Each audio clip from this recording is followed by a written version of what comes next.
प्रणमो हरिहन्ताणं प्रणमो सिद्धाणं नमो आयर्याणं प्रणमो वज्रायाणं प्रणमो लोये सव्यसाऊनं जिन स्वानुभूति से घिरी मम स्वानुभूति मदिगिरि श्री विमल धारा जल श्रुत आनंद अमृत से भरी समता प्रवाह भावती रागादि विकल्प तोरी के माँ सरस्वती प्रतिभा वंदन दृष्टि निज में जोड़ी के दृष्टि निज में जोड़ी के। कार्तिक अनुप्रेक्षा के आधार से यहाँ पंच परावर्तनों की अपनी चर्चा चल रही थी। पंच परावर्तनों की इस चर्चा में कल हमने द्रव्य परावर्तन, जिसका दूसरा नाम बतलाया पुद्गल परावर्तन। द्रव्य को पुद्गल से क्यों जोड़ा गया? क्योंकि जीव द्रव्य के साथ परावर्तन की परिस्थिति संभव नहीं है ना? यह बात संभव नहीं है कि जिन जीवों के साथ में वर्तमान में संपर्क दिखाई दे रहा है उन जीवों के साथ में भविष्य में भी बनेगा। देखो ध्यान देना, मैं ये कह रहा हूँ जिनके साथ वर्तमान में संबंध है उनके साथ में भविष्य में बनेगा, ऐसा नियम नहीं है। लेकिन उनके साथ में भूतकाल में अनंत बार संबंध रहा है, यह बात नियम से। कुछ फर्क समझ में आया? क्योंकि भविष्य में तो कौन व्यक्ति संसार में परिभ्रमण करेगा और कौन मुक्त हो जाएगा कुछ नहीं कहा जा सकता ना। और फिर ज़्यादा भाव थोड़ी ना अब हमारे संसार में परिभ्रमण करने के, ज़्यादा लंबे काल तक थोड़ी ना घूमना है। अब कब तक भटकेंगे संसार में? अब ना भटकेंगे। अब तो भाव भटकन के अभाव का काल आ गया है। ये जो विद्या हम पढ़ रहे हैं यहाँ, यह विद्या भाव के अभाव के लिए है। लेकिन इसको पढ़ने मात्र से भी संतुष्ट होने की ज़रूरत नहीं है, क्योंकि कल जो हमने पुद्गल परावर्तन की चर्चा की है, उस पुद्गल परावर्तन में ये बात आ गई कि ऐसे कौन से संयोग हैं जो संयोग हमें अतीत काल में अनंत बार ना मिले हों। आखिर पुद्गल परावर्तन के माध्यम से संयोगों की ही तो चर्चा की थी। पुद्गल परावर्तन किसे कहा था? क्रम क्रम से इस जगत के सर्व पुद्गल परमाणु एकत्रित होकर आत्म प्रदेशों के साथ में एक क्षेत्रावकाश संबंध को प्राप्त हो, यही तो कहा था पुद्गल परावर्तन।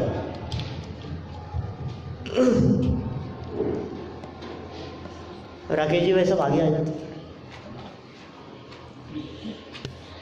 माने ये जो पुद्गल परावर्तन है, यह पुद्गल परावर्तन पुद्गलों के साथ में संबंध रखने वाला है। और पुद्गल कितने हैं? बोले पुद्गल तो अनंत है। तो कौन सा पुद्गल ऐसा है जिस पुद्गल परमाणु के साथ में संबंध नहीं रहा हो? जब हम पुद्गल परमाणु की बात करते हैं तो भाव भाषण नहीं होता। लेकिन जब हम ये कहते हैं कि इन पुद्गल स्कंधों का संपर्क हुआ है, ये जो कार्तिकीय अनुप्रेक्षा जो पुस्तक हमारे हाथ में है, इस पुस्तक का परमाणु परमाणु देह रूप होकर एक क्षेत्रावकाश संबंध को प्राप्त हुआ है। अब सोचो, जब सर्व पुद्गल परमाणुओं की बात कर रहे हैं तो कौन से पुद्गल परमाणु छूट गए होंगे? ये जो भवन दिखाई दे रहा है, अब सोचो महावीर भगवान की प्रतिमा विराजमान है, उसकी प्रतिमा में मौजूद जितने अनंत पुद्गल परमाणु हैं, वे पुद्गल परमाणु देह रूप होकर संबंध को प्राप्त थे। यदि स्कंधों की अपेक्षा से बात करें तो कौन सा स्कंध ऐसा है जो हमारे संपर्क में नहीं आया होगा? यहाँ तो पुद्गल परावर्तन में शरीर रूप होकर के साथ में होने की बात कही। दो तरह के पुद्गल परावर्तन कहे थे ना, कौन कौन से? 9 कर्म पुद्गल परावर्तन और कर्म पुद्गल परावर्तन। इसका मतलब सर्व 9 कर्म रूप होकर के परमाणु शरीर रूप हुए और ज्ञानावरणादि कर्म रूप होकर के जो कार्बन वर्गणाएं थी वे सर्व वर्गणाएं एक क्षेत्रावगा संबंध को प्राप्त हुई। माने कोई कर्ण ऐसा नहीं है जो आत्मा के साथ में बंधा नहीं हो और कोई पुद्गल परमाणु ऐसा नहीं है जो आत्मा के साथ में एकत्रित नहीं हुआ हो। मुझे मालूम है जब ऐसी चर्चा चलती है तो बद्धमान पुद्गल परमाणु, अबद्ध पुद्गल परमाणुओं की चर्चा आती है। ऐसा लगता है हमारे को कि ऐसे भी तो पुद्गल परमाणु इस लोक में हैं जो कभी बंधे नहीं हैं, जो नए बंधेंगे, ऐसी चर्चा भी करते हैं ना हम। लेकिन नहीं भाई, ऐसा नहीं है। ये जो प्रकरण हमने पढ़ा था, इस प्रकरण में एक लाइन ऐसी भी कहीं आई है जिसमें इन्होंने ऐसा कहा कि सर्व पुद्गल परमाणु एक क्षेत्रावगा संबंध को प्राप्त हुए। तो फिर ये जो कह रहे हैं इनका क्या मतलब होगा? देखो भावार्थ पढ़ता हूं यहाँ, 67 नंबर गाथा का भावार्थ, पेज नंबर 37 पर। इसमें नहीं है, देखना आएगा आगे। अन्वयार्थ से देखो वापस, अन्वयार्थ में क्या लिखा? यह जीव इस लोक में भरे हुए अनेक प्रकार के पुद्गल जो ज्ञानावरणादि कर्म रूप तथा औदारिक आदि शरीर 9 कर्म रूप हैं, उनको प्रति समय मिथ्यात्व कषाय सहित होता हुआ बांधता है और छोड़ता है।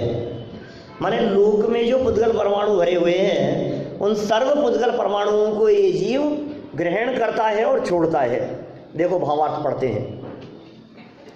मिथ्यात्व कषाय के वश से ज्ञानावरणादि कर्मों का समय प्रबद्ध अर्थात अभव्य राशि से अनंत गुना और सिद्ध राशि के अनंत में भाग पुद्गल परमाणुओं का स्कंद रूप कार्बन वर्गणा को समय समय प्रति ग्रहण करता है।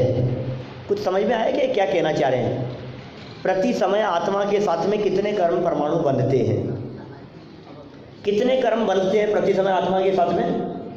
तो उसके लिए शास्त्रों में एक शब्द दिया, समय प्रबद्ध। कितने कर्म बनेंगे हर समय, उसको क्या कहा? समय प्रबद्ध। माने प्रत्येक जीव के साथ में प्रति समय समय प्रबद्ध कर्म बंधते हैं। अब समय प्रबद्ध का क्या क्राइटेरिया है? समय प्रबद्ध कितना होगा? तो इन्होंने कहा अभव्य राशि से, माने अभव्यों की संख्या जितनी है लोक में जितने अभव्य हैं, कितने हैं? अनंत हैं वो भी। चौथे नंबर का अनंत का रखे जो ऐसा अभव्य राशि, अभव्यों के जो 9 भेद हैं, मतलब अनंत के जो 9 भेद हैं उसमें चौथे नंबर का अनंत है। तो अभव्य राशि से अनंत गुना ज्यादा, और सिद्ध राशि कहीं 8वें नंबर का अनंत, और सिद्ध राशि के अनंत में भाग। तो कितना होगा? मोटा मोटा समझ लो आप, अनंत है। माने अनंत कर्म परमाणु प्रति समय बंधते हैं, ये बात यहां कहना चाह रहे हैं। अनंत प्रति समय बंध रहे हैं, माने एक समय में अनंत बंधे, तो दूसरे समय में कितने बंधेंगे? अनंत। फिर तीसरे समय में कितने बंधेंगे? फिर चौथे समय में कितने बंधेंगे? अरे तो फिर तो आत्मा के साथ में क्या स्थिति होगी? हर समय यदि अनंत अनंत कर्म बंध रहे हैं तो 10-5 मिनट में कितने हो जाएंगे? और कितने लंबे समय से बंधते जा रहे हैं। फिर क्या होगा आत्मा के साथ में बंधे हुए कर्मों का, यदि इतने कर्म बनते रहेंगे तो? कि नहीं, सुनो, समय प्रबद्ध कर्म बंधते हैं तो प्रति समय समय प्रबद्ध कर्म छूटते भी हैं फल दे करके। बोले ये तो बहुत अच्छा हो गया।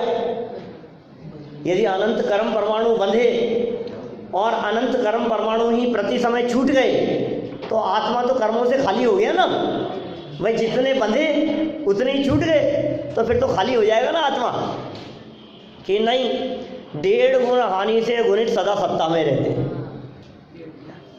छोटरमल जी लिखा मोक्ष मार्ग प्रकाशक में। अब ये सैद्धांतिक शब्द हैं, ये तो बच्चों को देख करके मुझे लगता है कि मैं थोड़ा सा कठिन शब्द नहीं लूँ, लेकिन ये आ गई है लाइन, क्या करूँ।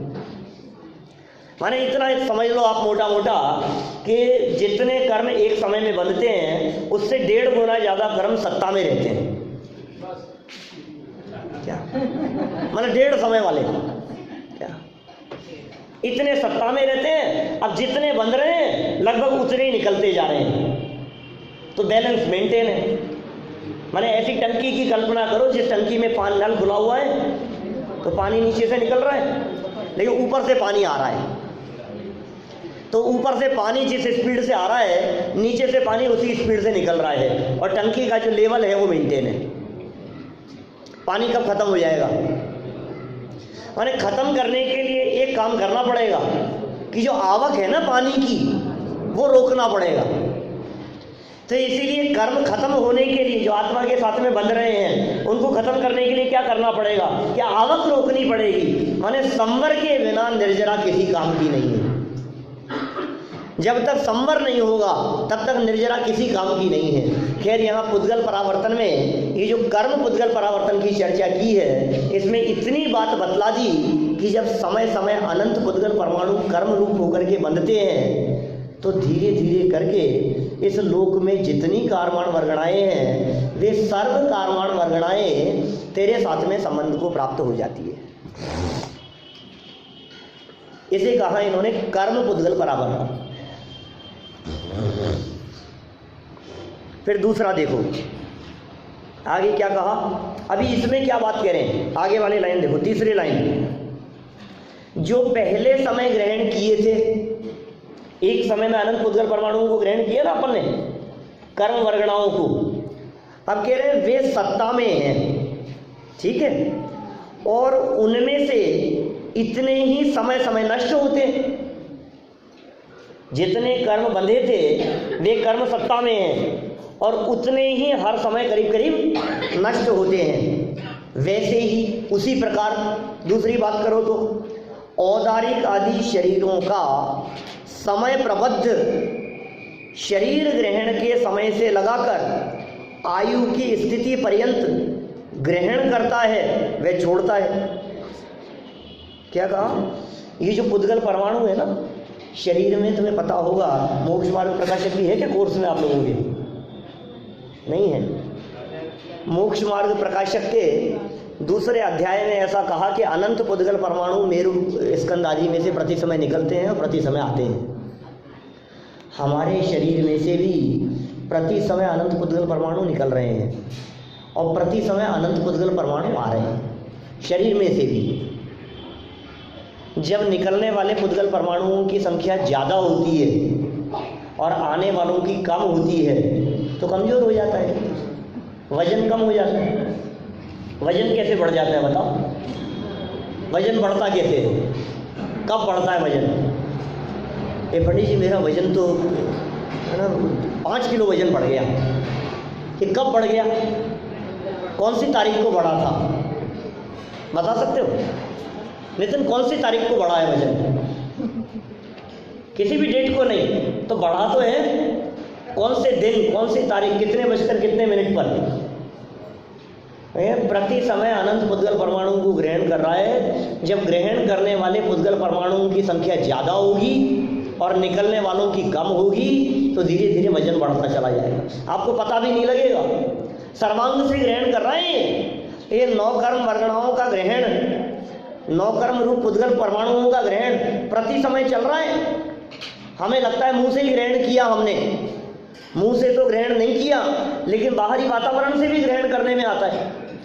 इसलिए उपवास आदि जब करते हैं हमारे यहाँ तो 4 प्रकार के आहारों के त्याग की बात करते हैं। ऐसा नहीं हो सकता क्योंकि लेपाहार भी है, ओजा आहार, 6 प्रकार के आहार कहे ना, उन 6 प्रकार के आहारों में एक ओजा आहार है, एक लेपाहार है, कर्माहार भी कहा, 9 कर्माहार भी कहा। कर्माहार किसके होता है? नारकियों के। अनंत परमात्मा के आहार होता है कि नहीं होता है? होता है। श्वेतांबरों के तो कमलाहार होता है। हमारे यहाँ भी तो आहार कहा है, उसे 9 कर्म आहार कहा है। कमला आहार माने मनुष्यों जैसा, वैसा आहार नहीं होता, लेकिन नौकर्म वर्गणाओं का आहार ग्रहण वो अनंत परमात्मा के भी हो रहा है। शरीर कैसे रहेगा, नहीं तो टिका कैसे रहेगा। उपवास किया, भोजन आदि का त्याग कर दिया, और 3 दिन का उपवास किया है, 10 दिन का उपवास किया है, और हाथ में संतरा लेकर के बैठे, नींबू हाथ में लेकर के बैठे। देखा आपने, हमने बहुत लोगों को देखा है, जयपुर में तो होता है ऐसा। आपके तो अलग मुमुक्षु मंडल है ना, समाज अलग है, हमारा तो समाज कॉमन है जयपुर में। जयपुर में ऐसा कोई मुमुक्षु मंडल नहीं है अलग से। अब सोचो आपकी ऐसा कैसी स्थिति है, जयपुर में अलग मुमुक्षु मंडल ही नहीं है। 350-400 दिगंबर जैन मंदिर है, हिंदुस्तान में इतने जैन मंदिर कहीं नहीं होंगे। तो रोजाना ऐसी स्थितियां देखने को मिलती है। पड़े मंदिर में 10 दिन के उपवास हैं, और क्या हो रहा है, देखो जिस समय आपको प्यास लग रही हो और पानी का त्याग हो, तो गीले पानी की पट्टी यदि आप गले पर रखोगे ना, तो आपको राहत मिल जाएगी। कि ये क्या हुआ कि वो पानी ग्रहण करने में आ गया। गले पर रखी ना आपने पट्टी, तो मुंह से तो पानी नहीं पिया, लेकिन वो पुद्गल परमाणुओं का ग्रहण हो रहा है, तो वातावरण से भी ग्रहण करता है ये। जो लोग उपवास वगैरह करते हैं वो कहते हैं कि मौसम बहुत अच्छा था, मौसम ने साथ दिया। आज तो मौसम ने साथ दिया मतलब प्यास नहीं लगी, गर्मी नहीं थी, माने वातावरण का भी बहुत फर्क पड़ता है। वातावरण से पुद्गल परमाणुओं को ग्रहण कर रहा है। ये पुद्गल परमाणुओं का ग्रहण करना क्या कहलाएगा, ये परावर्तन का एक पार्ट है। नौकर्म पुद्गल परावर्तन का एक पार्ट है। तो इन्होंने कहा औदारिक शरीरों में, जो औदारिक शरीर, हमारे शरीर का नाम औदारिक, देवों और नारकियों का शरीर बैक्टीरियल। आहारक किसके होता है, मुनि राजियों के आहारक होता है। 6ठे 7वें गुणस्थानवर्ती भावलिंगी संतों के आहारक होता है। आहारक रिद्धिधारी मुनि राजियों के आहारक शरीर है ना। औदारिक तो होता ही है, लेकिन जिनके आहारक रिद्धि है उनके आहारक शरीर। और तेजस और कार्बन सबके अनादि संबंधी है। देखो आगे, ये शरीर के ग्रहण समय से लगाकर आयु की स्थिति पर्यंत ग्रहण करता है वे छोड़ता है। इस तरह अनादि काल से लेकर अनंत बार ग्रहण करना और छोड़ना होता है। वहाँ एक परावर्तन के प्रारंभ में, माने पुद्गल परावर्तन के प्रारंभ की बात करो, जहाँ से पुद्गल परावर्तन शुरू हुआ उसके प्रारंभ में प्रथम समय के समय प्रबद्ध में जितने जितने पुद्गल परमाणु, कितने थे पुद्गल परमाणु, समय प्रबद्ध माने अनंत, माने अनंत पुद्गल परमाणु जैसे स्निग्ध रूक्ष वर्ण, गंध, रूप, रस, तीव्र, मंद, मध्यम भाव से ग्रहण किए हों, उतने ही, संख्या कम ज़्यादा नहीं, एक परमाणु भी कम नहीं और एक परमाणु भी ज़्यादा नहीं, वैसे ही कोई समय में फिर से ग्रहण करने में आवे तब एक कर्म परावर्तन तथा नौ कर्म परावर्तन होता है। इन दोनों परावर्तनों में से एक परावर्तन कोई पूरा हो जाए तो अर्धपुद्गल परावर्तन कहलाता है। अर्धपुद्गल परावर्तन कहा ना, अर्धपुद्गल परावर्तन भी अनंत काल है। एक पुद्गल परावर्तन के अनंतवें भाग में अनंत सागर हैं, तो अर्धपुद्गल परावर्तन में भी अनंत अनंत सागर बीत जाते हैं। सम्यक दर्शन की प्राप्ति हो गई, मोक्ष जाना नक्की हो गया, मोक्ष जाएगा, अनंत संसार घट करके अंश मात्र रह गया, और उसके बावजूद भी हो सकता है अभी अनंत भव बाकी हो। क्या कह रहे हैं, अनंत भव कह रहा हूं मैं, क्योंकि बहुत लंबा काल है भाई, बहुत लंबा काल है अर्धपुद्गल परावर्तन का काल। मध्य में अनंत बार और भांति के परमाणु ग्रहण होते हैं, वे नहीं गिने जाते। वैसे के वैसे फिर से ग्रहण करने को अनंत काल बीत जाए, उसको एक द्रव्य परावर्तन कहते हैं। इस तरह के इस जीव ने इस लोक में अनंत परावर्तन किए। ये कार्तिकीय अनुप्रेक्षा में लिखा, जब द्रव्य संग्रह की पंक्तियां पढ़ते हैं तो उसमें उन्होंने स्पष्ट रूप से उल्लेख किया है कि लोक के सर्व पुद्गल परमाणुओं को ग्रहण करके छोड़ा है। क्या मतलब है इस चर्चा को करने से? पुद्गल परमाणु ग्रहण कर दिए, छोड़ दिए, बस इतना सही तो है। और पुद्गल परावर्तन क्या है? सारे पुद्गल परमाणु ग्रहण किए और छोड़ दिए कि नहीं भाई, ये पुद्गल परावर्तन हमारे को शिक्षा दे रहा है कि जगत के अब ऐसे कौन से पुद्गल स्कंद हैं जिन पुद्गल स्कंदों को ग्रहण करने की तमन्ना तुम्हारे को रह गई है। अब जगत के कौन से ऐसे पदार्थ हैं जिन पदार्थों को देख करके मन आकर्षित होता है। कौन सी वस्तुएं नहीं मिली, कौन से पदार्थों का संयोग नहीं हुआ अनंत काल में। उन अनंत पदार्थों का संयोग होने पर भी वे अनंत पदार्थ न तो तेरे को सुखी करने में समर्थ हो सके और न तेरे को दुखी करने में समर्थ न हो सके। देखो, वर्तमान संयोगों को देखकर अनेक लोग दुखी होते हैं, तो पुद्गल परावर्तन को याद करना। जो परिस्थितियां वर्तमान में हमारे साथ में बन रही है, क्या उससे खराब परिस्थितियां भूतकाल में नहीं बनी? किसी संयोग को देखकर मेरी तो किस्मत ही खराब है, अनेक लोग अपनी किस्मत को कोसते रहते हैं, अपना सर पकड़ते रहते हैं, मेरे साथ ही ऐसा क्यों होता है, ऐसा क्यों हुआ, ये संयोग मुझे क्यों मिल गया, ये ऐसी मिल गई है, ये ऐसे मिल गए हैं, सोचते रहते हैं ऐसा। शरीर की प्रतिकूल परिस्थितियों की बात करो, बाह्य संयोगों की बात करो, घर बार महल मकान की बात करो, ये जितने भी पदार्थ हैं, क्या ये सारे पदार्थ भूतकाल में नहीं मिले हैं? प्रतिकूल से प्रतिकूल परिस्थिति, हमारे मिथ्या दृष्टि के योग्य समझ लो आप, जितनी निकृष्ट से निकृष्ट परिस्थितियां हो सकती है, वे सर्व परिस्थितियां भूतकाल में हमारे को प्राप्त हुई है। और वर्तमान अनुकूलताओं को देखकर ज्यादा प्रसन्न होने की जरूरत नहीं है, वर्तमान प्रतिकूलताओं को देखकर रोने की जरूरत नहीं है, अनुकूलताओं को देखकर प्रसन्न होने की जरूरत नहीं है, क्योंकि प्रतिकूलताएं भी उत्कृष्ट से उत्कृष्ट मिली है और अनुकूलताएं वर्तमान में जितनी मिली है नरेश जी भाई साहब, उससे अनंत गुनी उत्कृष्ट अनुकूलताएं भविष्य में हो सकता है मिले, और भूतकाल में तो अनंत बार मिल ही चुकी है। अब किसको देख करके आकर्षित होवे, बोलो, किसको देख करके प्रसन्न होवे? कितना सुंदर बंगला बनाया है, कितना सुंदर फ्लैट है, कितनी सुंदर लोकेशन है। एक क्षेत्र परावर्तन में दिखा रहे हैं।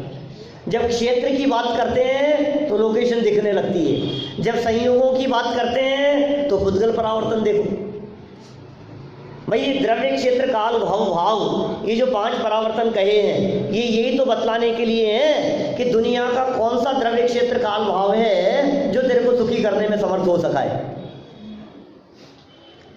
सर्व द्रव्य, सर्व क्षेत्र, सर्व काल, सर्व भाव, ये सब कुछ तो हो गए हैं, सब कुछ तो मिल गए हैं। जैसे द्रव्य परावर्तन में संयोगों की चर्चा की है, उसी तरह से क्षेत्र परावर्तन में क्षेत्र की चर्चा की। क्षेत्र परावर्तन कहां से शुरू किया?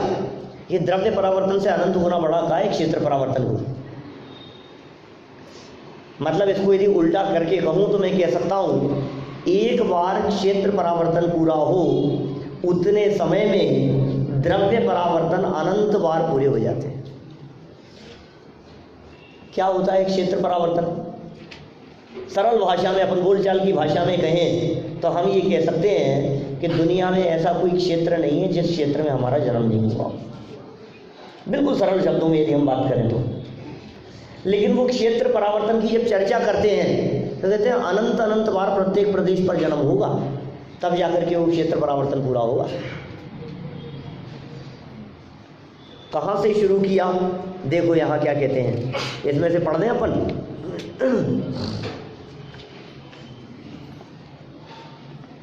सो को विनाठी देशो लोया यस निर्वशेषस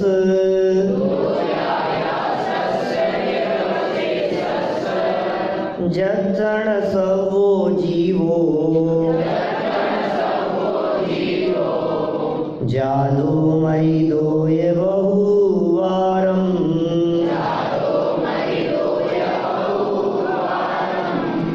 संपूर्ण लोकाकाश में कोई प्रदेश नहीं अहो, बहुबार जिसमें जीव ने जन्म मरण ये न हो। क्या समस्त लोकाकाश के प्रदेशों में, नीचे देखो क्या लिखा, समस्त लोकाकाश के प्रदेशों में ऐसा कोई भी प्रदेश नहीं है जिसमें ये सभी संसारी जीव कई बार उत्पन्न ना हुए हों तथा मरे ना हो। क्या कह रहे हैं? कई बार उत्पन्न नहीं हुए हों, मरे नहीं हों। इस परावर्तन की चर्चा जब अन्य ग्रंथों में की गई तो उस परावर्तन का प्रारंभ इन्होंने बतलाया, सर्व जगन्य अवगाहना को लेकर ये जीव उत्पन्न हो मेरू पर्वत के नीचे, जिन 8 रोचक प्रदेशों की चर्चा कल रात में हमने की थी। वहाँ एक जीव को रहने के लिए मिनिमम कितने प्रदेश चाहिए? असंख्य प्रदेश, माने असंख्यात प्रदेशों से कम में एक जीव रह नहीं सकता। सबसे जगन्य अवगाहना किसकी? कि सूक्ष्म निगोदिया लब्धा पर्याप्तक जीव की। घनांगुल के असंख्यात में भाग है। सबसे कम अवगाहना, सबसे छोटा शरीर उसका, उस निगोदिया जीव का, वो उस निगोदिया जीव के शरीर को लेकर इस जीव का जन्म सबसे पहले कहाँ हो, कहाँ से शुरू करें हम क्षेत्र परावर्तन को? तो कहा आप मेरू पर्वत के नीचे जाओ, मध्य के 8 प्रदेश, और हमारे आत्मा के भी मध्य के 8 प्रदेश, मध्य के 8 प्रदेश मेरू पर्वत के मध्य के नीचे के 8 प्रदेशों को लेकर उस पर सिंक्रोनाइज होकर, मतलब उन्हीं 8 प्रदेशों पर अपने सेंटर के 8 प्रदेश लेकर वहां जन्म हुआ। बाकी के प्रदेश आसपास में होंगे, असंख्यक प्रदेशों को घेर लिया। अब आचार्य देव कहते हैं जितने प्रदेश थे ना, तुमने जितने प्रदेश घेरे थे उतनी बार तो हमारा जन्म मरण उसी जगह पर हो। कितने प्रदेश हैं? असंख्यात, माने असंख्यात बार तो उतनी ही अवगाहना लेकर, उतना ही बड़ा शरीर लेकर उन्हीं प्रदेशों में हमारा जन्म हो। एक बार जन्म हुआ, फिर दूसरी बार मान लो कहीं त्रियंश में दूसरी जगह चले गए, इधर उधर चले गए, बोले वो गिनती में नहीं। फिर न मालूम कितने जन्म मरण करते हुए फिर दोबारा उसी जगह पर जाकर के जन्म लिया, उतनी ही अवगाहना वाला, तो दूसरी बार जन्म हुआ। फिर अनेक बार इधर उधर जन्म मरण करते हुए फिर तीसरी बार उसी जगह पर जाकर के जन्म लेवे। ऐसे उन प्रदेशों की जितनी संख्या है उतनी बार तो वहीं जन्म लेवे। बराबर?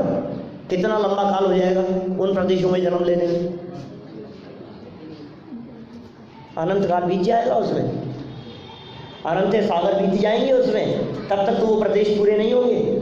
फिर उसके बाद में क्या करना? उसके बाद में शरीर की अवगाहना एक प्रदेश बढ़ाकर, ध्यान देना क्या कह रहे हैं, शरीर की अवगाहना सिर्फ एक प्रदेश बढ़े। जितने प्रदेश वहां पहले जन्म लिए थे उन्हीं प्रदेशों में पूरे प्रदेश आत्मा के, और एक प्रदेश एक्स्ट्रा लेकर के जन्म हो तो क्या कहलाएगा? तो हम ऐसा समझेंगे उपचार से कि उस नए प्रदेश पर जन्म हुआ। एक प्रदेश पर तो जन्म हो नहीं सकता ना जीव का, क्योंकि मिनिमम रहने के लिए तो असंख्यात प्रदेश चाहिए। तो किसी भी जीव का जन्म एक प्रदेश पर तो हो नहीं सकता। तो फिर एक एक प्रदेश पर जन्म लिया, इसका क्या मतलब है कि सर्व प्रदेश तो जन्म लिए हुए एक क्षेत्र पर, और एक प्रदेश नए क्षेत्र वाला। समझ में आ रही है कुछ बात?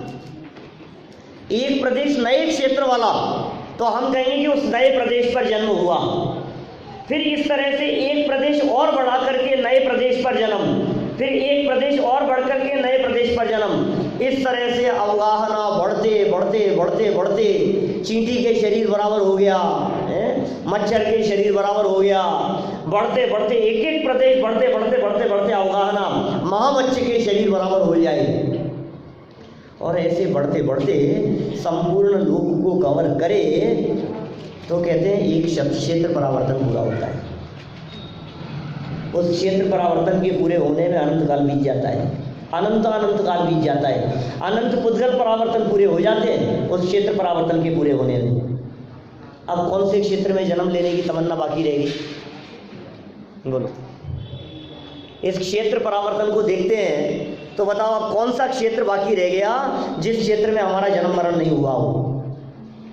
कहाँ जाकर के बस जाएं? हमें एक क्षेत्र दिखते रहता है ना, ये जगह तो बहुत अच्छी है, मौके की जगह है, छोड़ने लायक नहीं है ये जगह, काश इस जगह पर हमारे को मकान मिल जाए, काश इस जगह पर हम रह लें, ये जगह तो बहुत अच्छी है। भारत क्षेत्र अच्छा है कि विदेश क्षेत्र अच्छा है? विदेश क्षेत्र अच्छा है। क्यों विदेश क्षेत्र क्यों अच्छा है भैया? कि विदेश क्षेत्र इसलिए अच्छा है कि वहां से मोक्ष होता है। विदेश क्षेत्र से मोक्ष मिलता है कि नहीं? ये कह रहे हैं विदेश क्षेत्र का कोई प्रदेश ऐसा नहीं है जहां तुमने अनंत बार जन्म नहीं लिया। विदेश क्षेत्र के भी प्रत्येक प्रदेश पर जन्म लिया। विदेश क्षेत्र में तो जन्म लिया लेकिन वैदेही तत्व को नहीं देखा क्या? तो विदेश क्षेत्र में जन्म लेकर के कौन सा कल्याण हो जाएगा? अनंत बार वहां जन्म लेकर के। हम तो विदेश क्षेत्र की तो चर्चा सुनते ही ऐसा लगता है मुंह में पानी आने लगता हो। विदेश क्षेत्र, महिमा आती है हमारे को तो विदेश क्षेत्र की सुनते। विदेश क्षेत्र, काश हे भगवान हमारा भी जन्म विदेश क्षेत्र में हो जाए। वो अवसर कब आएगा? विदेश क्षेत्र, साक्षात सिकंदर भगवान, ओहो दिव्य ध्वनि सुनने को मिल रही है। जैसे तो कोई वहां जाते ही सबको मोक्ष हो ही जाता है। विदेश क्षेत्र वालों को सबको मोक्ष होता होगा। विदेश क्षेत्र वाले सब दिव्य ध्वनि सुनते होंगे। विदेश क्षेत्र वालों को सबको दिव्य ध्वनि का लाभ मिलता होगा। मलेच्छ खंड भी है वहां, चर्चा करूंगा एक दो दिन में शाम को विदेश क्षेत्र की। विदेश क्षेत्र जाने से पहले, विदेश क्षेत्र जाने का प्लान बनाने के पहले एक बार विदेश क्षेत्र की रचना तो देख लो। कहीं भी जाने के पहले हम वहां की जानकारी लेते हैं कि नहीं? कि साहब हम सोच रहे हैं यहाँ से वहाँ कॉलोनी में शिफ्ट हो रहे हैं, कि तुम्हें पता है वहाँ क्या स्थिति है? पानी नहीं आता है वहाँ। तो आप सोचते होंगे नहीं कि वहाँ जाकर के यदि रहेंगे तो वहाँ क्या क्या सुविधाएं हैं, वहाँ क्या क्या फैसिलिटी मिलेगी। तो आप यदि यहाँ से विदेश क्षेत्र जाकर के शिफ्ट होने की प्लानिंग कर रहे हो तो एक बार विदेश क्षेत्र की परिस्थितियों को तो देख लो। यहाँ कह रहे हैं क्षेत्र परावर्तन की चर्चा करते हुए अनंत बार विदेश क्षेत्र में जाकर के जन्म लिया। न भारत क्षेत्र अच्छा है न विदेश क्षेत्र अच्छा है। अमेरिका अच्छा है कि हिंदुस्तान अच्छा है? नागपुर अच्छा है कि जयपुर अच्छा है? दोनों ही अच्छे नहीं। अरे बुरा नहीं कह रहे हैं यहाँ पे, अच्छा नहीं है तो बुरा है कि नहीं? ना बुरा है और ना अच्छा है। एक क्षेत्र परावर्तन क्षेत्र के प्रति आकर्षण को तोड़ देता है। क्षेत्र परावर्तन की चर्चा ने किसी क्षेत्र के प्रति आकर्षण की, क्या बात करते हो आप, कहाँ चले बोलो? जब हम कभी चर्चा करते हैं घूमने फिरने की, चलो कहीं घूमने चलते हैं, कहाँ चले बोलो? सोनगढ़ चले? कहाँ चले? देवलाली चले? मंगलायतन तो बहुत अच्छी जगह है। चिदायतन का शिलान्यास करा के आए अभी भाई साहब। चिदायतन तो क्या सुंदर बनेगा, कितनी सुंदर जगह है। सुनो, जिस रचना की बात कर रहे हो उस रचना का प्रत्येक परमाणु शरीर रूप हुआ। जिस जगह की बात कर रहे हो उस जगह पर तुमने अनंत बार जन्म लिया। अब कहाँ जाने की इच्छा बाकी रह गई? लंदन चले घूमने के लिए कि पेरिस चले? अरे साहब देखो आप, फॉरेन रिटर्न है क्या?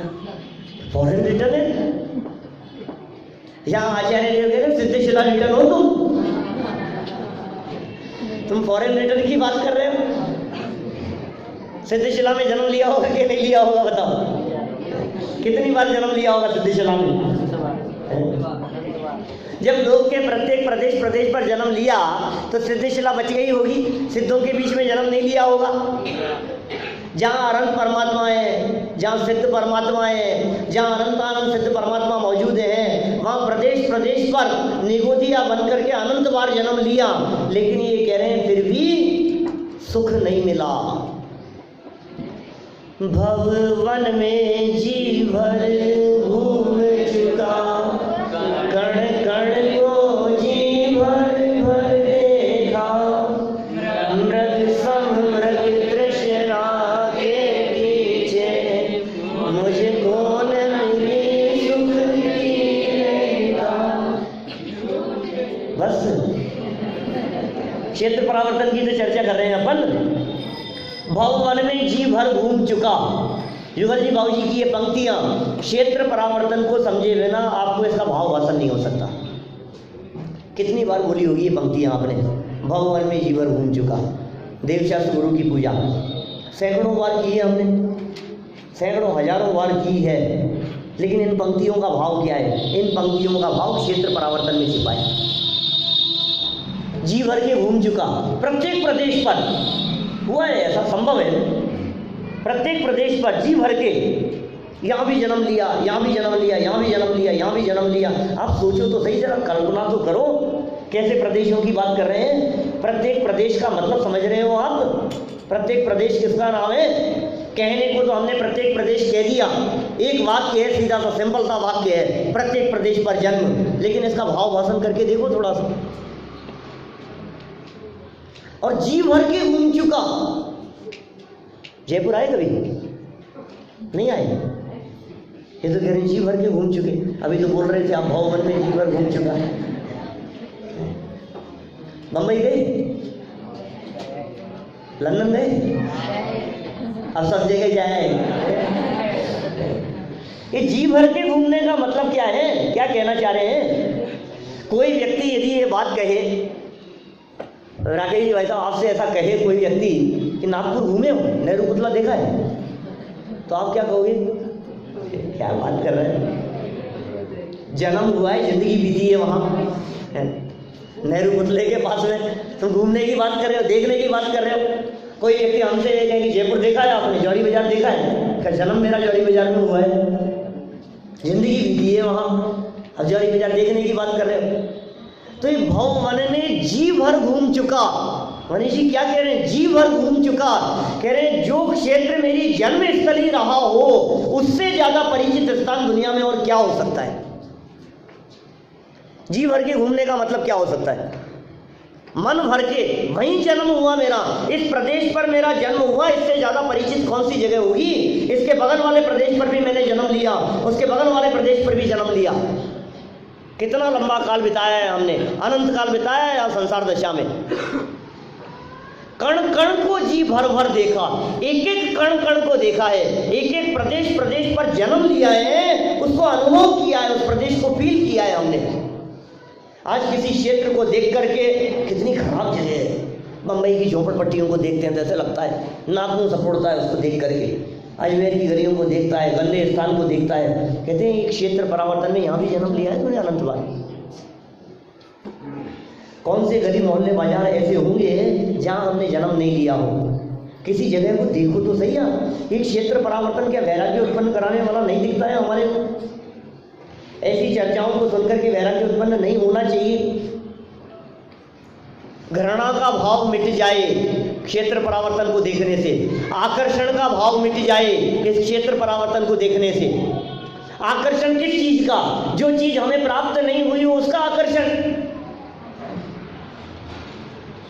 किसको किस चीज का आकर्षण रहता है बताओ मेरे को। आज किसी व्यक्ति के पास में मान लो अरबों खरबों की संपत्ति है और बहुत अच्छे अच्छे उसके पास में गहने हैं, जेवर है, मोबाइल है, धन है, वैभव है, और कोई दूसरा व्यक्ति ये कहे कि देखो एक काम यदि आपने इतना सा काम करा दिया तो आपको नोकिया 1100 गिफ्ट में दूंगा। जमाना ही गया नोकिया 1100 का तो है, तो क्या कहेगा? क्या दम है? आकर्षण दिखता है फिर उसका? क्यों नहीं दिखता? iPhone 7 जो यूज में लेता हो उस व्यक्ति को, कोई व्यक्ति कोई ये ऐसा मोबाइल, कौन सा कीपैड वाला, वो गिफ्ट देने की बात कहे तो उसको कितना मजा आएगा ना वो गिफ्ट में। वो कितनी कोशिश करेगा उसके लिए, कितना आकर्षण होगा? नहीं होगा। क्यों नहीं होगा? अरे कई आईफोन तोड़ दिए क्या, माने जिसको दिमाग में वो चीज आ गई एक बार, अरे ये तो कितनी बार ग्रहण करके छोड़ दिया, तो फिर आकर्षण मिट जाता है। ये पुद्गल परावर्तन ये कह रहा है कि इससे महंगी महंगी चीजें तूने अनंत बार ग्रहण करके छोड़ी है तो आकर्षण मिट जाता है। क्षेत्र परावर्तन ये कह रहा है कि अच्छे से अच्छे क्षेत्र में अनंत बार जन्म लेकर के तू वापस लौट करके आ गया तो क्षेत्र के प्रति का आकर्षण मिट जाता है। अब आकर्षण कैसे हो सकता है? कैसी बात कह रहे हैं? एक सुई की नोक बराबर हिस्से में असंख्यात प्रदेश होते हैं। अब पूरे लोकाकाश में कितने प्रदेश होंगे? कितने हैं? उसमें भी असंख्यात।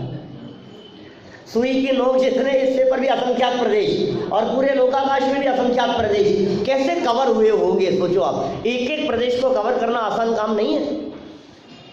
मैं यदि इसकी कल्पना करने की बात करूं आपसे, मान लीजिए आप जिस हॉल में बैठे हैं, इस हॉल में 1 बाई 1 की टाइलें लगी हुई हो, टाइलें बिछी हुई 1 बाई 1 की, और यदि आपको ये कहा जाए कि एक काम करो, आप में से कोई भी व्यक्ति यहाँ मंच पे आ जाओ और मंच पर आकर कुर्सी लगा करके यहाँ बैठो, एक बॉल आपके हाथ में देते हैं, उस बॉल को यहाँ से उछालो।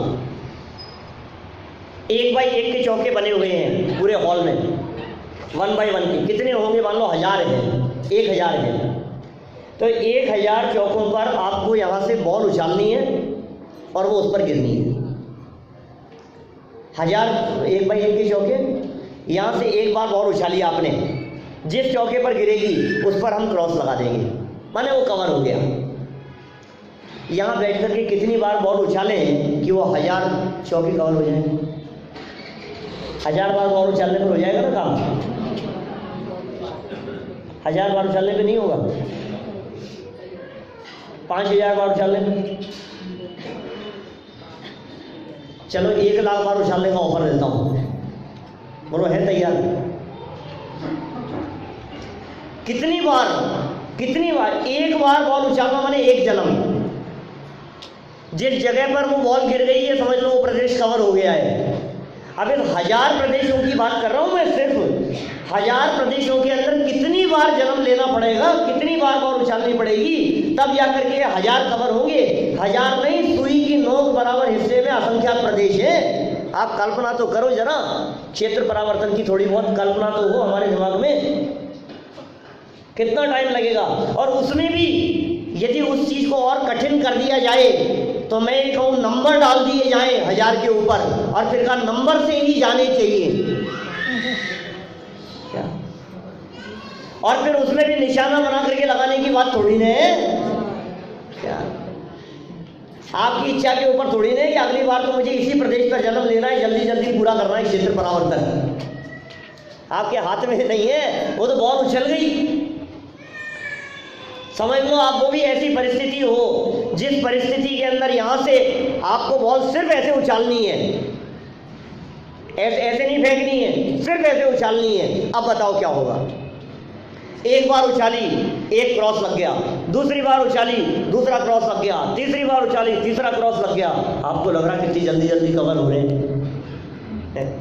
ऐसा लगता है ना अपने को, फटाफट फटाफट इस प्रदेश पे भी हो गया, इस प्रदेश पे भी जन्म हो गया, इस पे भी हो गया, फटाफट फटाफट हो रहा है, कितना जल्दी क्षेत्र परावर्तन पूरा हो जाएगा। भाई साहब शुरू में तो हो रहा है, लेकिन बाद में जो 2-4 प्रदेश भी कहीं बीच बीच में बच गए ना, उन प्रदेशों पर जन्म लेने के लिए आपको अनंत जन्म लेने पड़ जाएंगे, फिर भी जन्म नहीं होगी, इतना लंबा काल बीत जाए।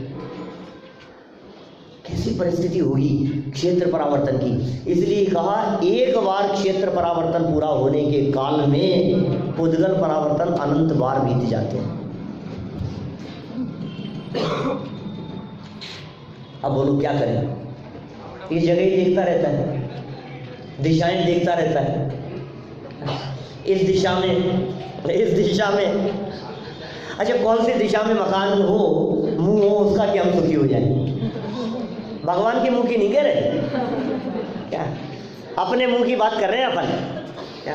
कौन सी दिशा में, अच्छा कौन सी दिशा में जन्म नहीं लिया होगा क्षेत्र परावर्तन के काल में? बताओ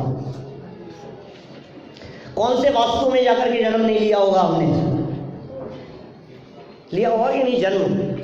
हर तरह के वास्तु में, हर तरह का वास्तु मिला है। संयोगों की बात करो तो पुद्गल परावर्तन में ले लेना, क्षेत्र की बात करो तो क्षेत्र परावर्तन में ले लेना। बचा है कोई क्षेत्र, कोई जगह, कोई जमीन, कोई एरिया कि नहीं साहब ये जगह तो बहुत शुभ है, ये तो अशुभ जगह है। अशुभ से अशुभ जगह पर भी और शुभ से शुभ जगह पर जन्म लेने के बावजूद भी जन्म मरण से रहित नहीं हुआ। इस लोक के कौन कौन से क्षेत्रों को, जिन क्षेत्रों को आप शुभ कहते हो। अच्छा, अयोध्या में हमारा जन्म हो तब तो बहुत अच्छा है ना। अयोध्या में जन्म तीर्थंकरों का होता है, पता है आपको। और सम्मी शिखर जी में जिनका जन्म हुआ उनका तो क्या कहना। अभी एक क्षेत्र परावर्तन में अकेले जन्म की ही बात नहीं की है, मरण की भी बात की है।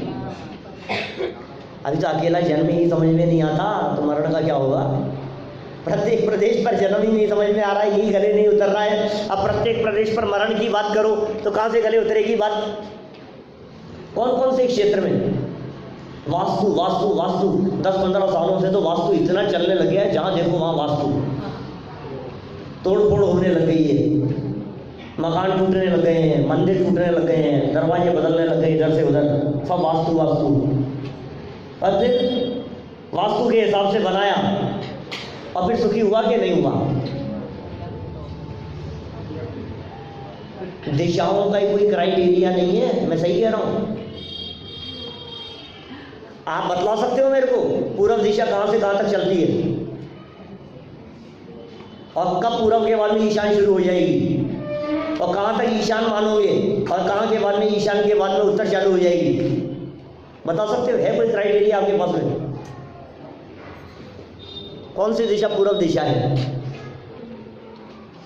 भाई साहब पता ही नहीं है आपको। उत्तर दिशा किधर है, दक्षिण दिशा किधर है, पूर्व दिशा किधर है?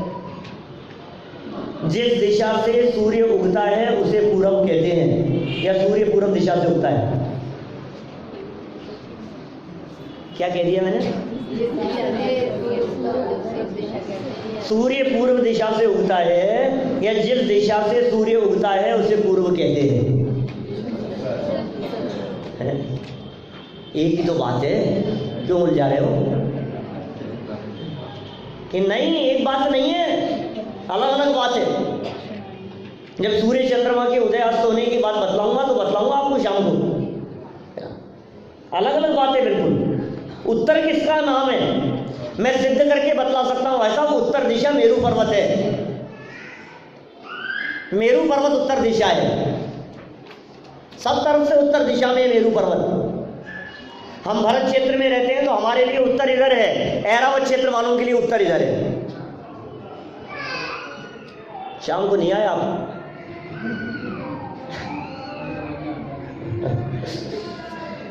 नहीं, समझ में ऐसा ही है। नहीं, यदि ऐसा नहीं हो, मान लो मेरू पर्वत को यदि उत्तर नहीं माना जाए, शाम को जब नक्शे से समझाऊंगा ना मैं, कल तक चर्चा आएगी, देखेंगे, हो सकता है आज जब भी हो ज्योतिष लोक की भी चर्चा करेंगे आपके सामने। यदि मेरू पर्वत को उत्तर न माना जाए तो भरत क्षेत्र में तो सूर्योदय पूर्व से होगा और ऐरावत क्षेत्र में सूर्योदय पश्चिम से मानना पड़ेगा। सूर्य घूम रहा है ना, नक्शा ख्याल में है, थोड़ा बहुत तो पढ़ा है, मुझे मालूम चला पहले यहाँ लोक की चर्चा थोड़ी बहुत चल चुकी है, इसलिए मैं ऐसे कह देता हूँ कुछ भी बात, ये सोच करके कि आप लोगों को पता होगा। जम्बूद्वीप का नक्शा पता है? बीच में मेरू पर्वत है, राइट साइड में पूरब है, हम लोग दक्षिण में रहते हैं, सूर्य पूरब से होगा इधर से, और यहाँ से सूर्य घूम रहा है, भरत क्षेत्र की तरफ आया और इधर से राउंड लगा करके जाएगा ऐरावत क्षेत्र की तरफ। तो ऐरावत क्षेत्र में पहुंचेगा तो सूर्योदय इधर से होगा ना।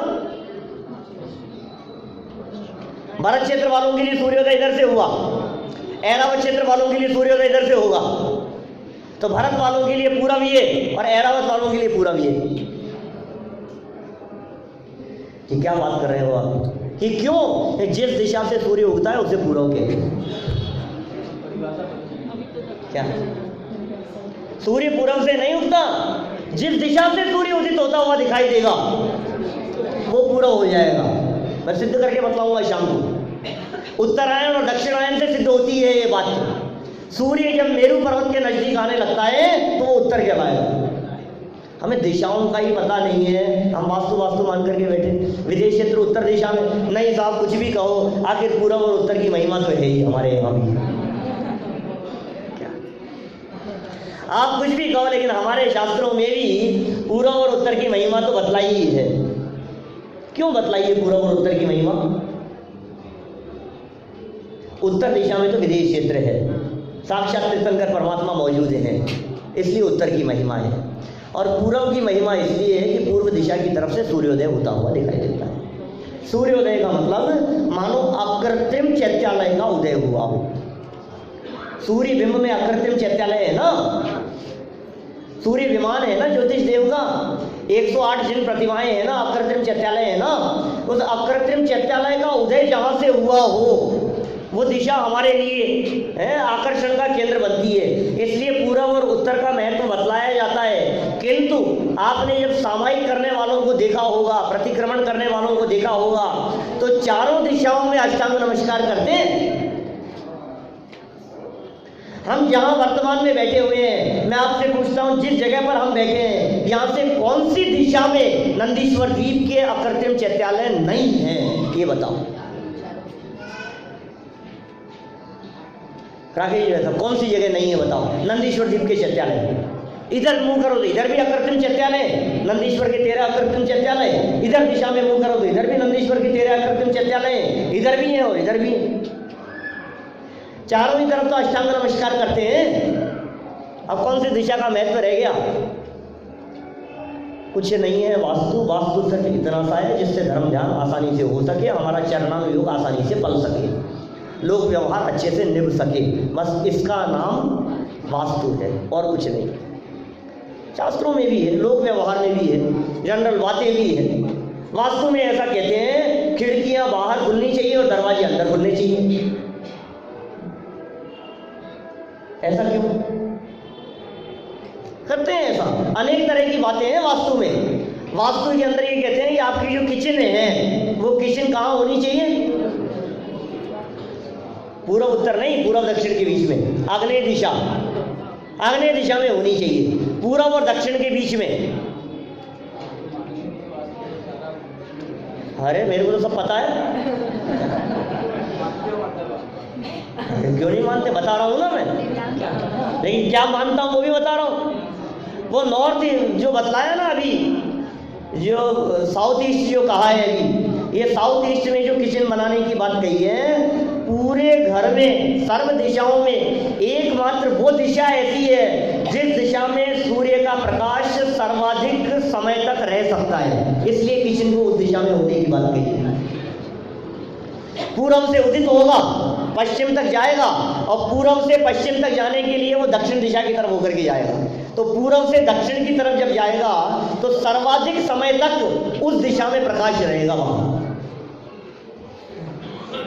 सुविधा की दृष्टि से बात कही, खिड़कियां बाहर खुलने की बात कही क्योंकि आपके घर की जगह ज्यादा नहीं रुके।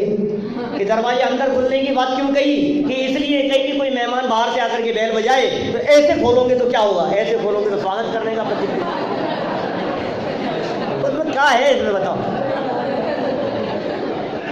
किसी ने बैल बजाई और आपने ऐसे दरवाजा खोला तो स्वागत किया, और सामने उसने बैल बजाई ऐसे दरवाजा खोला बेचारा। तो ये प्रैक्टिकल लाइफ ही तो है वास्तु, और क्या चीज है? हमने वास्तु को धर्म बना दिया। तो कुछ नहीं है। एक क्षेत्र परावर्तन कह रहा है, कौन सा क्षेत्र ऐसा रहेगा जिस क्षेत्र में तुमने जन्म मरण नहीं किया हो? अब कौन से क्षेत्र की तमन्ना रहेगी तुम्हारे मन में? यहाँ जाकर के जन्म लो, इस जगह पर चला जाऊं, ये बहुत अच्छी जगह है, ये जगह तो बहुत अच्छी है। शिखर जी में जिनका मरण होता होगा वो सीधे मोक्ष जाते होंगे वहां से। शिखर जी में मरण नहीं होता।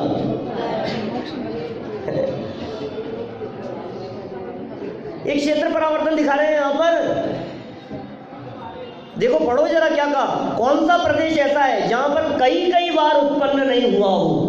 प्रत्येक प्रदेश पर। लेकिन फिर भी भाई ये पर क्षेत्र में तो अनेक बार जन्म लिया, पर क्षेत्र का आकर्षण तो अनंत बार रहा, लेकिन स्व क्षेत्र का आकर्षण कभी नहीं हुआ। पर घर फिरत बहुत दिन बीते, नाम अनेक घराए, हम तो कब मुना निज घर आए। अपने घर को कभी नहीं देखा भाई, अपने स्वरूप को कभी नहीं देखा, इसीलिए तो दुखी हो रहा है, इसीलिए तो खेत हो रहा है, अपने स्वरूप को देखा नहीं। इसलिए का पर क्षेत्र में घूमना फिरना बंद करो और अपने में आ जाओ। पर में फिरते हुए कहीं सुख नहीं है, और अपने में आ जाए तो सुखी हुए बिना रहता नहीं है। कहाँ जाए सुखी होने के लिए? कहाँ कहाँ जाता है? सुखी होने के नाम पर घर छोड़ करके प्रोग्राम बनाता है 7 दिन का घूमने का, और फिर दुखी हो जाता है, फिर कहता है अब तो बस बहुत दिन हो गया, अब तो लगता है घर चले सुखी होने के नाम पर घूमता फिरता रहे। कहाँ चले बोलो, बहुत दिन हो गए थे, घूमने का प्रोग्राम बनाते हैं, और कहीं नहीं तो देवलाली का ही बना लो, और कहीं नहीं तो यहीं चल चलते हैं, तीर्थ क्षेत्रों पर चल चलते हैं। फिर क्या होता है, अब वहाँ भी ऐसे निपटाते हैं। सुखी नहीं है, कहीं भी चैन नहीं है, संतुष्टि नहीं मिलती है। ये कह रहे बाहर में सुख है ही नहीं, तो सुख मिलेगा कहाँ से? तो क्या करें कि जब बाहर में सुख नहीं है तो बाहर से दृष्टि हटाओ, और जहाँ सुख है वहाँ दृष्टि दो, ये सुखी होने का उपाय है। तो पुद्गल परावर्तन ने सर्व पुद्गलों से दृष्टि हटाने की बात कही, और क्षेत्र परावर्तन ने सर्व क्षेत्रों के प्रति आकर्षण को मिटा दिया।